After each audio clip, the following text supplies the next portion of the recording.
So listen, we have got some breaking news on a story tonight giving us some clues on why an American soldier stationed in South Korea apparently ran across the border, broke away into North Korea. We're learning his identity in literally the last 5 minutes. I mean, since we've been on the air. He is now detained here. We're going to get to that in a second. The circumstances are very murky. He's been identified by a U.S. Army spokesperson as Private Second Class Travis King. Was on his way home, apparently facing disciplinary actions back here in the U.S. That is, until Private King apparently joined a tour of the DMZ. That's the area you see here, and then bolted across the border. Private tours happen in this location, this kind of village on the border all the time. You probably remember seeing it from this when former President Trump and North Korean dictator Kim Jong-un met for a photo op right at the DMZ in 2019. The line there of demarcation, the area, is only about 30 miles from Seoul, where the Korean armistice agreement was signed, pausing, not ending, the war between the two countries. NBC's Andrea Mitchell is covering this one for us. And Andrea, again, lots of murkiness around it, but also some new information coming in about what in the world happened here. What do we know and where does this go? Hallie, it is such an unusual story, but this Army private who had been detained and punished for an infraction of the special security agreement with South Korea. He'd already been punished. He was being escorted by the military to the commercial airport, Incheon Airport, which is, I'm told, about 60, 70 kilometers from the DMZ. So an hour-and-a-half bus ride.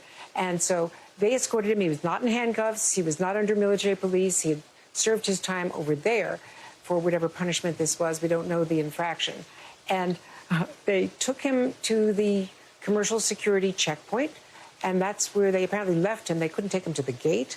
And after that, he left, attached himself to a commercial, travel group and rode by bus, apparently, to the DMZ, to Pyongyang, to Panmunjom, that village there, right in the middle of the DMZ. You saw, Donald Trump step across the demarcation line. I've been there several times. And it is literally the South Korean soldiers facing the North Korean soldiers face to face. You're told, don't raise your arm, don't blink, don't give eye contact. They could take it as a sign of aggression. So it's that tense. It's still a hostile place between the two. And then there is, of course, the long demilitarized zone, the no man's land. And he bolted, according to a senior administration official talking to me today, is in North Korean custody. So the U.S. communicated to the North Koreans and told them that this was, a willful act, not an aggressive act. They got a response confirming the receipt of that message, and as a last report, no further communication. What are we hearing from the defense secretary about this, Andrea? Just the basic facts. They were withholding the name until they notified his family.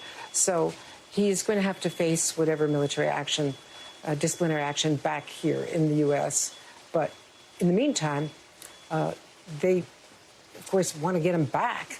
And now he's in the custody of the North Koreans. And this gives them some leverage in a situation where we've had almost zero communication with them. For 2 years now, the Biden administration trying to communicate on these serious nuclear issues. No response, no agreement to negotiate. And meanwhile, they've escalated in their nuclear program is escalated beyond all measure. They now have submarine launch missiles. They've got long-range missiles, ICBMs, that can reach the continental United States. They are threatening U.S., South Korean, and Japanese forces. And we have continued hostility with North Korea. Hallie?